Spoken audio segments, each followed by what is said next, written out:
Hello everyone, and welcome to my Y and our American TV show official channel. I hope everyone is having a wonderful day.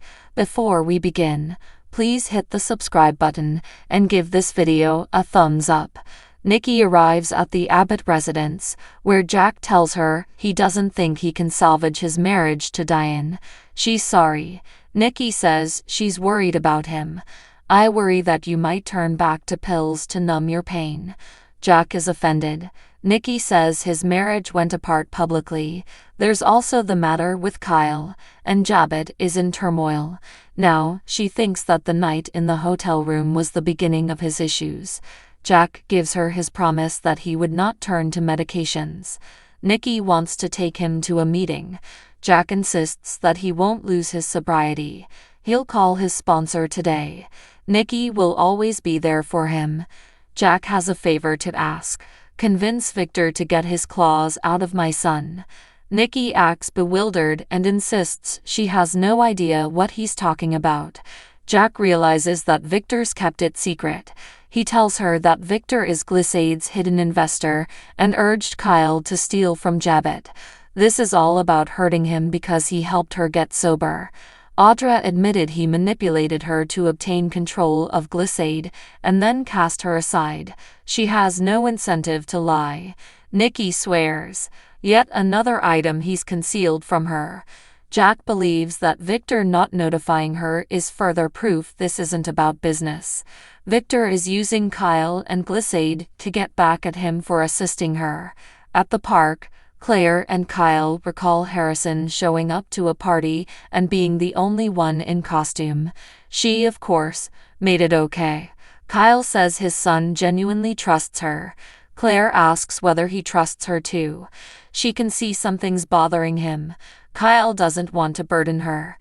Claire might be able to help. Kyle claims it's about the major battle his parents had.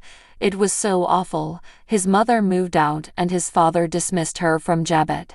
When he confronted her, she doubled down. How could they have been so mistaken about her? Kyle informs Claire that his mother came back for money and power, not him and his father. He doesn't know why he was naive enough to think she'd changed. Claire recognizes what an influence this made on his life. She didn't realize how huge a hole her mom left in her life until it was filled. She can see why Kyle was heartbroken when Diane fired him. It felt like she was rejecting him again. Kyle complains she had no issue shoving him out of the way for power. She prioritized her goals over him and his family. I could see the pain in his eyes. Claire is sure she must adore Kyle. She hopes something positive may come from this. He has empathy for his father. Maybe they can come together and heal. Kyle says he and Jack chatted, and she's true. It seemed like he wanted to heal what is broke between them. He couldn't take the step. His pride got in the way. Claire feels he maybe needs time to comprehend all this. Kyle believes this split feels wrong. Claire feels she has an idea why Diane did what she did. In her suite at the club, Diane pours a drink. A knock comes at her door. It's Tracy. Diane brings her in, and Tracy explains she's there as a worried sister-in-law and brought her some profiterole. Diane urges her to enjoy the honeymoon phase with Alan. It won't last. Tracy thinks there must be a way to bridge the divide between her and Jack. Diane says they're done. The greatest thing she can do is keep out of it. Tracy's never seen Jack act like this. Diane thinks his wrath is warranted. She came back with an agenda, and she almost got away with it. Tracy doesn't buy it. Diane maintains she wants her former life back and did whatever it took to obtain it. Tracy has observed that she's changed. She's worked so hard to prove herself. So, why the sudden shift? Diane's weary of having to prove herself and pretend to be somebody she's not. I am ambitious.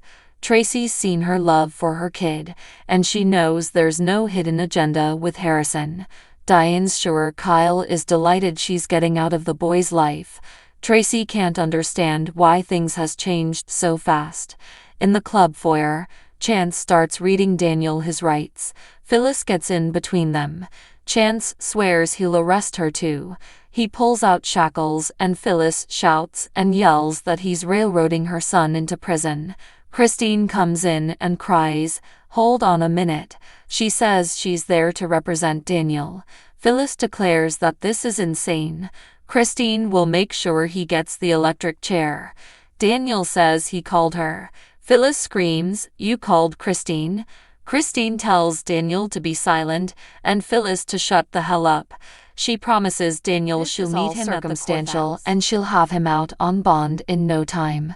Phyllis wants to know if everyone has lost their minds. Phyllis complains that Daniel had to be out of his mind to recruit Christine. Chance has to do things by the book, and Daniel asks him not to break his bracelet from Lucy as he slaps on the cuffs. Phyllis says she'll get him out of this as Chance walks Daniel out the door. She tells Christine, "Don't you dare think you're going to ruin my son's life." Christine doesn't have time for their normal banter, and neither does Daniel. Phyllis fumes that Daniel doesn't need someone who is only trying to get brownie points with his dad. She taunts Christine about being a groupie who tosses her panties on the stage. Christine has to go save her son, though I really hope it doesn't come to that. She walks out and Phyllis gets on the phone. She tells someone she needs to see them. It's a matter of life and death. At the Abbott residence, Jack tells Nikki his difficulties with Kyle are as terrible as it's ever been. The things he's done has maybe destroyed all bridges between them. Victor's been stoking that. Nikki believes Diane is the one who fired him from Abbott. Jack backed her up. They go over Diane's reasons for coming back. Jack says her objectives sure as hell aren't honorable. He assures Nikki she's not to blame for what Victor's done. Nikki informs Jack that he risked his life to rescue hers. Victor using that as an excuse for terrible actions is awful. Jack advises he better be ready for revenge. In the park, Kyle asks Claire why she thinks his mother turned on the family. She says she was raised to read people and she honestly believes she loves him and his father. Maybe Jack misinterpreted her motives and aggressively confirmed the things he was saying without meaning it because it hurt. Kyle concedes he has done that, with both of his parents. In Diane's suite, she assures Tracy that she won't find her way back to Jack. She wants it all, and won't apologize for that anymore. She sought a high place at Abbott, but she also wanted to be Jack's wife. No man apologizes for desiring both. Tracy agrees there's a double standard. Diane compares herself to Victor. She wants the things she wants. If Jack and Kyle can't handle that, it's too terrible for them. It's on them to trust that her love for them can coexist with her ambition. Tracy heads to the door. Diane tells her she deserves every happiness. Tracy says, "So does my brother. So do you." In the club, Phyllis reads about Daniel's arrest on her phone. Michael comes in and she updates him that her son is being wrongly accused. She wants him to go find out what proof they have. She alludes to the incompetent boob Daniel hired, and he can guess who it is. Phyllis says there's no way that Christine can win a murder case. Michael argues he has the right to choose his own attorney. Christine is great. Phyllis argues that Christine dislikes her and will throw the case. At the police station, Daniel places the friendship bracelet from Lucy into an evidence envelope, is fingerprinted, and has mug photographs taken. Nikki shows up at Victor's workplace. He says it's a great surprise. She questions if he'll feel that way once they talk. She wants to know if he's Glissade's hidden investor. Victor asks, "Who told you that?" Nikki says Jack did. She lays into him, wanting to know if he's using Kyle to damage Jack. "Are you driving a wedge between them because Jack saved my life?" Victor asks what she was doing with Jack Abbott. He told her many times to keep away from him. Nikki says that's not his choice to make. Victor argues, "Damn right it is. I live with you. The last time he pushed you off the stupid wagon." Nikki says he's her great buddy and nothing he can say will change that. She went to him to offer her support because he's hurting over the split up of his marriage. Victor pretends to wipe away tears and points out he got her all riled up. He argues that Jack almost killed her that night in the motel room. Nikki says, "He saved me." Victor thinks she saved herself and him. Nikki accuses Victor of wanting to make him pay for that night. Victor says damn right he is. He's a failure. Nikki hisses, "You are impossible." Victor doesn't want her providing Jack support. "Are you serious? Why don't you move in with him?" In the park, Kyle tells Claire he's shocked that Diane didn't try to reassure him. Claire thinks she felt under attack. Kyle can tell that she'd have her defenses up. Claire reminds him that rage comes from hurt. She wouldn't feel hurt if she didn't still love him. Kyle thinks she's just sad about missing out on money and power. Claire thinks he can bring her back into his life and get back to being a family again. Michael informs Phyllis that Christine would never throw this or any case out of pettiness or retribution. Phyllis cries, "This is my son." Michael says it's Danny's son too. She understands how Christine feels about Daniel's father. He tells the redhead that she's terrified, but this is not the way to help him. He'll keep an eye on the case and will step in if needed, but that's not going to happen because Daniel's innocent. Michael's startled to hear that Phyllis thinks Sharon is framing Daniel. It's mother's intuition. Michael informs her that's not acceptable in court. It doesn't make sense. Phyllis says she's been completely off the tracks and has been abusing Daniel for weeks. She hates Daniel more than Christine hates me. Chance can't see it, so she'll have to figure out how to open his eyes. Michael doesn't like the sound of this. How will she do that? Phyllis shrugs. Michael urges her against interfering in the probe. Phyllis didn't say she'd do it. Michael thanks her for offering him plausible deniability. As her friend, he warns her against trying to falsify evidence.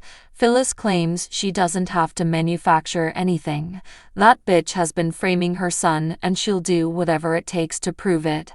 At the Abbott house, Tracy discovers Jack sitting at his laptop. She says she went to see Diane and he groans. She couldn't help it. Jack tells her she's not the person to save their marriage. Tracy believes she could assist. Jack mumbles that that's a trend today and tells her Nikki stopped by too.